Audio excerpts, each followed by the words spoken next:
Porque diga lo que diga, yo soy libre de pensar, porque siento que es la hora de ganar la libertad. Hasta cuando ya de abusos es el tiempo de cambiar, porque basta de miseria, voy a decir que no. Porque nace el arco iris después de la tempestad, porque quiero que florezcan mil maneras de pensar, porque sin la dictadura la alegría va a llegar, porque pienso en el futuro, voy a decir que no. Vamos a decir que no, oh, Con la fuerza de mi voz. vamos a decir que no, oh, Yo lo canto sin temor. vamos a decir que no, oh, Todos juntos a triunfar. vamos a decir que no. Por la vida y por la paz. Terminemos con la muerte, es la oportunidad.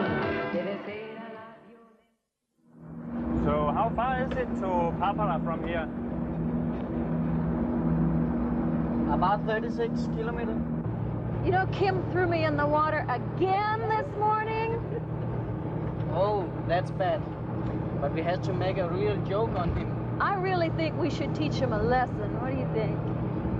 Yeah, maybe we can find out something on our way to Nano. Yeah, good idea.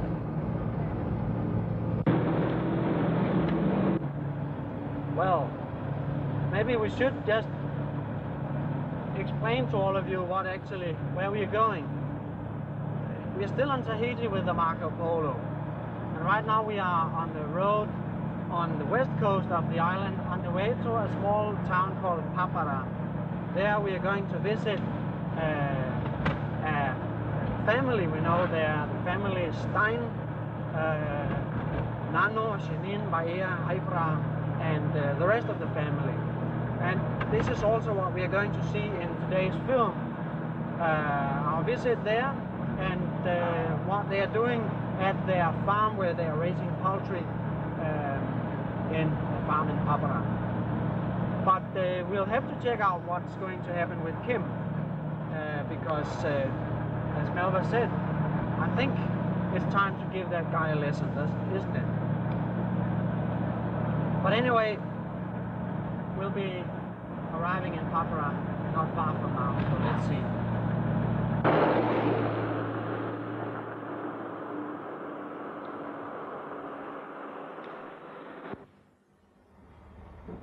This is Tahiti, the famous island in the South Pacific. A volcanic island with its highest peaks more than 2,200 meters over the sea level. Today the home of well over 110,000 people, the majority of whom are Polynesians. Papeete is the capital of Tahiti and French Polynesia. From here, the only really accessible road leads in both directions around the island. The road goes along the coastline, which is inhabited almost all the way. It is on this road that we now are driving south along the west coast. We are going to Papara, a town with a few thousand inhabitants. Here in Papara Valley, Nano and his family live. It is here that they have their chickens, and it is here that we are going now. Polynesian hospitality is warm and hearty. We have of course seen that many times, but again today we are taken by their way of life. Without question we are tabled for a major lunch. And here we have our hosts. Nano is the family head. He is 60 years old. A very gentle man is Nano. And a very experienced man. He served in the French army many years ago in France, Vietnam and Madagascar. He has seen the world and he knows that Tahiti is the best of it all. Jeanine is Nano's wife. Such a nice person. She repeats time after time that she wants us to see and feel the traditional Tahitian hospitality. She's in command of the household, and we almost always eat pure Polynesian food. Bahia has taken over the chicken farm after his father. He went 1 year to California to learn about farming and economy. Papara has now a construction enterprise. He buys second-hand machines and fixes them for his own use. In this way he has now a fleet of trucks and machines. And then the Marco Polo crew, we are also here. Today we just came to make appointments for the filming, which we will do here. And then we got an invitation to Nano's 60 years birthday party next week. In the afternoon, we are on our way back again. So this was Papara. And I know we'll go back there, won't we? Yeah. Yes. Yes. It's nice out there. I like it. It's a wonderful place. Yeah, It's a nice Yeah. family too. very nice. Now I go with regards to this joke with Kim. I think that we may have an idea. You know, Nano said he's raising pigs, and he said that he would give us a pig for our freezer so that we have some meat, yeah? Yeah. Oh yeah, I think so. All we have to do is convince Kim that it's going to be a live pig. That's it. That's a good idea. And then we will tell him to build a pig pen On the outside the deck, deck and everything, make everything ready. He's Well- stupid enough to believe this as well, What isn't do he? you say? Do you say that about Kim? No. No, but maybe Of course, he will believe it. he will believe it. And one thing which is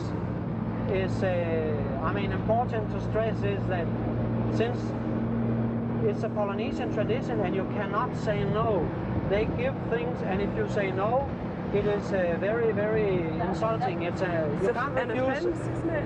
Yeah, it's an offense. You cannot refuse a gift or anything from a Polynesian. And we will tell Kim that also, won't we? Yeah, he will understand that. Sure. I'm sure. Okay. This is great. This is great. He will get a big pig on 190 kilo. Something like that. That's a good joke. I think we'll see what's going to happen. I'm looking forward to see Kim's face. I can't wait.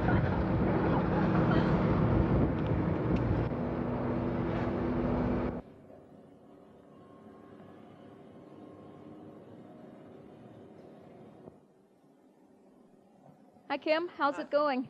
Fine. How's our pig pen coming along? You think the space is going to be big enough for the pig? I don't know, I hope. I hope it's not a 220 kilo or 300. I don't know. We don't know how big the pig is going to be, but we got to make sure the space is big enough. And also, sometimes, you know, when we're sailing, we're going to run into some rough weather, so we need to make sure that the pig is going to be protected from the waves and the water and the rain. How do you plan to take care of that? Yeah, we got this wood here, the side of the ship, and then we can roll this down. And if it's not waterproof enough, then we put some plastic over it. Okay. Also for the sun, too. You know, pigs can get sunburned. What plans do you have for that? Oh, we have to protect the pig. You got some suntan lotion? We'll give her some of this coconut cream, monai. Some monai? Yeah, that will work. Okay. Well, yeah, I think this space will work out. This will be pretty good. So while Kim continues with the pig pen, the rest of us goes back to Papara to see the chicken farm there. How do you collect the eggs? You told us that you were collecting eggs 6 times a day. That means around 2,000 eggs each time. Yeah. Well, I don't know, but how do you collect them? We collect with a tray. Yeah. Then I have one person who go and they pick up the eggs on the tray, and they fill the tray. Then they bring the eggs inside this room, and then they candle them.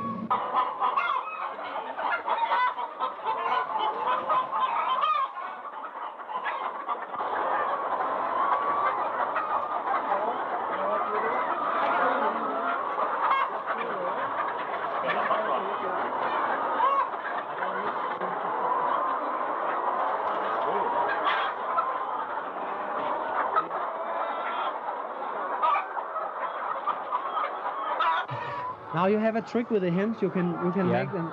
We try. Okay.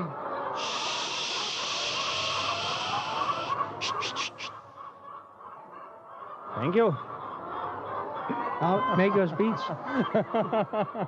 Walk, walk.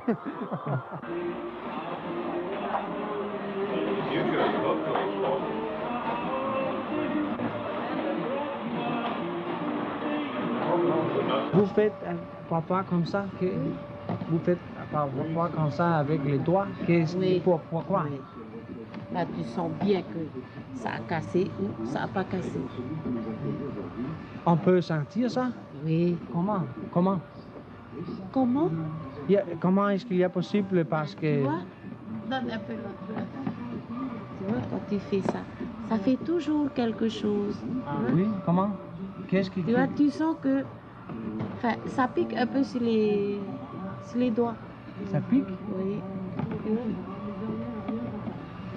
Par exemple, tu peux caresser, fermer les yeux. Oui. Ben, tu vas sentir. Tu vois, là, il y a un trou, mais là, il n'y avait pas. Bon, mais il faut apprendre, je crois. Oui, il faut apprendre tous les métiers. Oui. Combien d'années vous travaillez ici? Enfin, plus de 10 ans, je crois. Ça fait beaucoup de choses. Oui. Enfin, beaucoup. And you sell the eggs local or you sell them to a big company?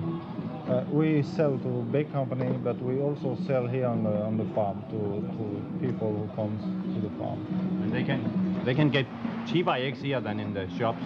Oh yeah, they get a cheaper price. Vaya, how many eggs do you collect each day? Well, I collect about 14,000 to 12 to 14,000 eggs every day.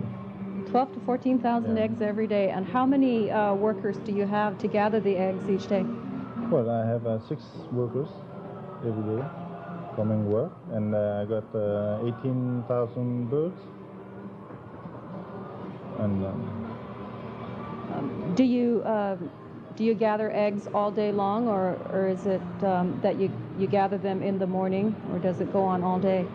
Well, I did it about every day, about 6 times a day. 6 times a day? Yeah.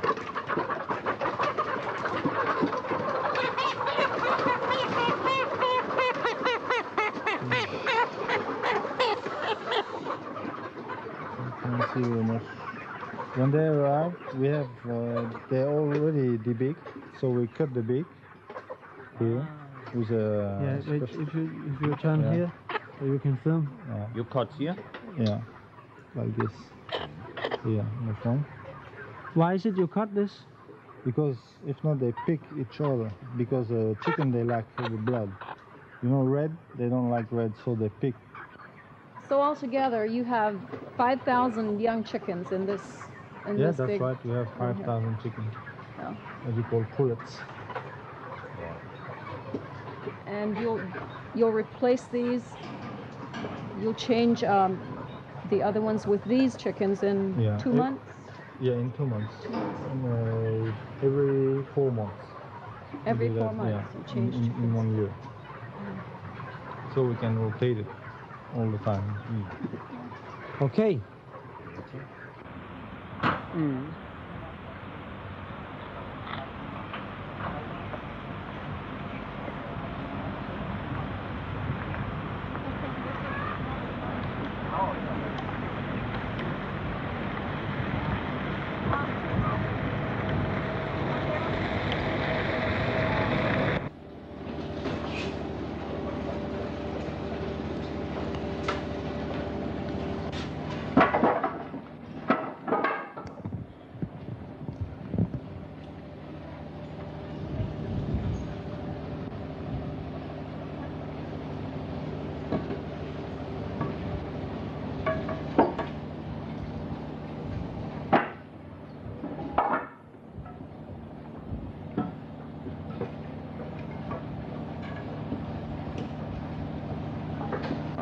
Comment est toutes les choses commencées ici?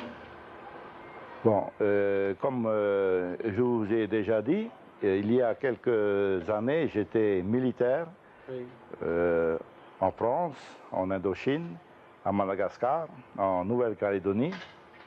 Et je suis rentré au Fénois, c'est-à-dire mon pays Tahiti. Je suis rentré en 1965 et j'ai quitté l'uniforme militaire en 1966. Et de 1966, j'ai acheté le terrain ici pour me retirer tranquillement, vivre une petite retraite tranquille avec mon épouse et mes 2 enfants. À partir de là, je me suis branché sur du poulet de chair tout d'abord. Et comment c'est commencé en ferme Non, nous avons commencé très petit. Nous avons commencé par acheter 100 poussins. Et quelques jours plus tard, disons quelques semaines plus tard, une centaine de poussins encore.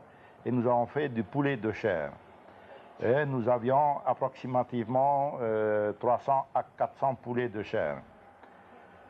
Et un beau jour, mon cousin, qui avait quelques poules pondeuses, me dit, viens chercher ces poules pondeuses, je ne veux plus les garder et il faut les envoyer à Papara. Et à partir de là, nous avons commencé à faire cet élevage de poules pondeuses, avec approximativement 200 poules. Puis, quelques mois plus tard, nous sommes passés à 2500 poules. Et en 1968, nous avons encore développé plus. J'ai fait venir un charter de poules pondeuses. Un charter, comment? Un charter par avion. Oui? Oui, bien sûr. Oui. Il y a eu 6000 poules qui sont arrivées, des jeunes poules qui étaient prêtes à pondre, c'est-à-dire elles avaient 4 mois et demi d'âge. 2 semaines plus tard, les poules ont commencé à pondre.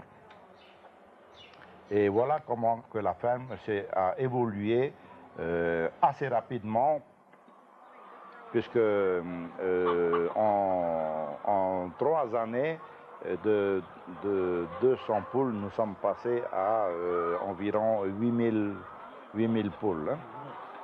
Et en fait, c'est pas normal. Ici en Tahiti, il y a beaucoup de gens qui ne travaillent pas avec la production, mais travaillent en les services seulement.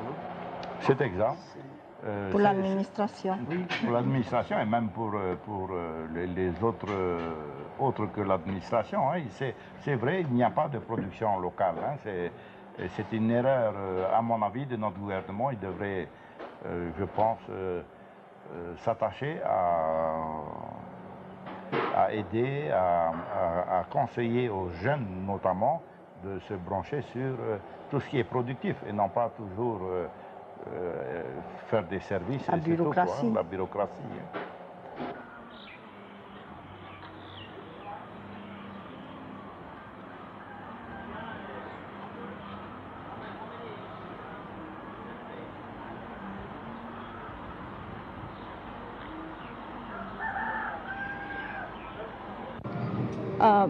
Maybe you could explain to us a little bit about the eggs. All the eggs you have here are the brown eggs. You don't have white eggs. Could you explain that to us? Yeah, well, we have brown eggs because people here don't like the white eggs. That's because before we used to have white eggs, it was all imported eggs. And people did not imported eggs, so that's why we have brown eggs now. They were imported. They were imported from France.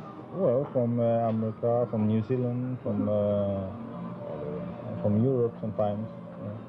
And when the eggs came here, they were not fresh. That's what white eggs. People don't like it. Because we are used to completely white eggs in Europe. Mm-hmm. These are brown. Yeah, brown. They look more nutritious.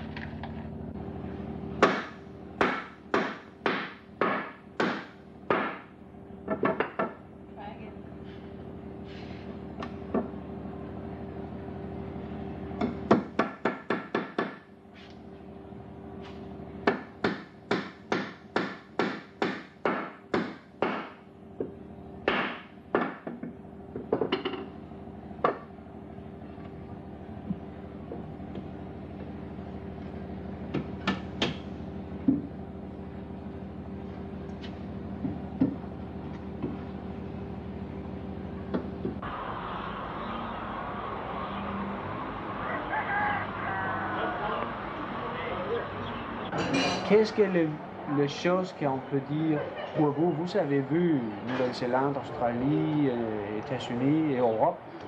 Qu'est-ce que la différence entre tous les différents pays et Tahiti? Pourquoi est-ce qu'il y a que tous les Tahitiens veulent rester ici? Ah, ça.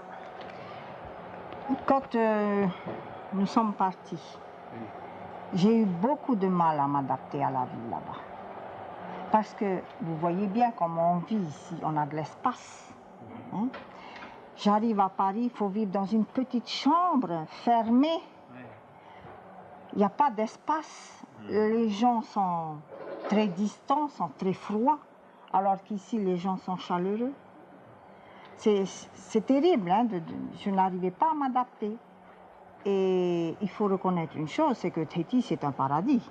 Par rapport à tous ces pays-là, il n'y a pas de violence, il n'y a pas d'hiver, il ne fait pas froid, il y a toujours du soleil. Si tu es pauvre, que tu ne peux pas travailler parce que tu ne trouves pas de travail, tu ne peux pas mourir de faim à Tahiti, c'est pas vrai. Si tu meurs de faim, c'est que tu es feignant. C'est vrai. C'est vrai. Hans, tu as vu la mer. Oui, c'est ça. Tu as vu les vallées. Il n'y a personne dans les vallées. Tu prends ton sac, tu t'en vas dans la vallée, tu trouveras toujours à manger. Des mangues, des bananes, le ourou, tu trouveras toujours. Dans la mer, tu trouveras toujours à manger. Tandis que dans les pays européens, il n'y a pas d'argent. Pas de manger. Tu crèves, comme on dit, hein? Parce qu'il fait froid et que tu ne peux pas manger. Alors, quand on voyage comme ça, on se rend compte de la chance que nous avons d'être polynésiens. C'est une chance. Ah, énorme d'être né polynésien. Et on revient chez nous le plus vite possible. Parce qu'il y a tout ça et il y a la joie de vivre du pays. Oui.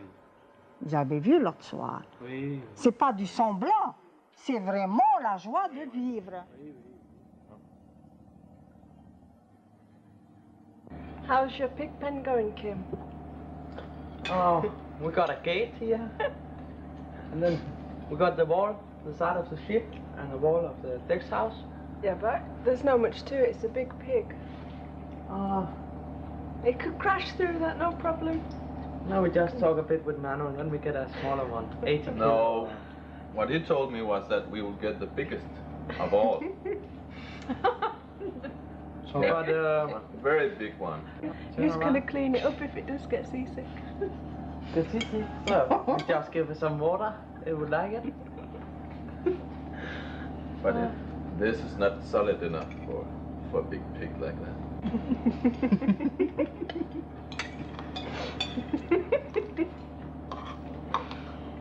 Oh, okay. This is going to be something having a pig on the ship. Oui, le 29 mai, j'avais 57 ans. Oui. Le 1er juin, ça nous faisait 35 ans de mariage et 60 ans pour M. Stein. Donc, triple anniversaire. Triple anniversaire. Beaucoup de félicitations de nous.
got our pig on board. Yes? Yes. Where is it? Yeah, where is Well, it's not exactly what we thought it was going to be, but Sandra's already put it in the freezer. Yeah. Yes. And Kim, this is the pig from Nano. I respect the bigger one. Did you really?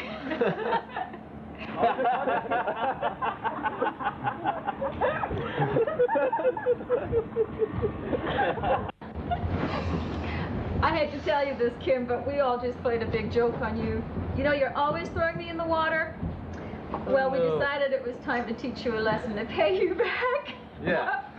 So, Nano was in on this whole thing too, so he played along with it. I've seen it. I tell you, it was a lot of fun watching you build that pig pen over there.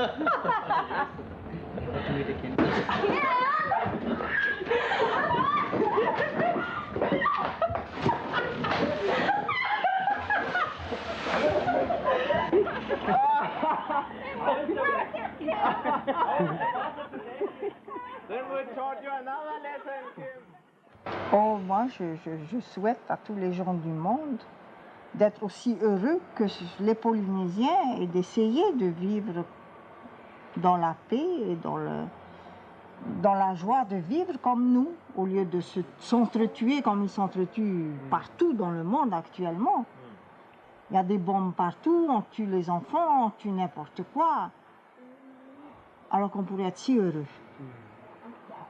Vous voyez, alors en Polynésie, on est heureux, il n'y a pas de problème. Pourquoi on n'arrive pas à vivre ailleurs comme ça?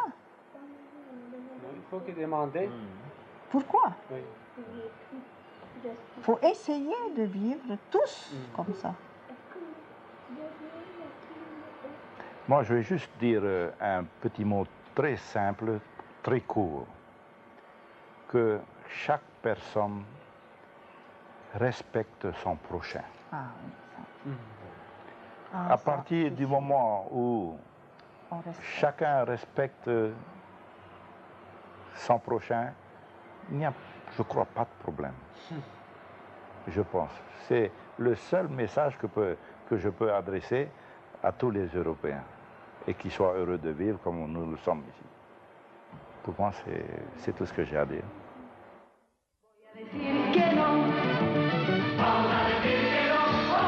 Con la fuerza de mi voz, vamos a decir que no, yo lo canto sin temor, vamos a decir que no, todos juntos a triunfar, vamos a decir que no, por la vida y por la paz, terminemos con la muerte, es la oportunidad.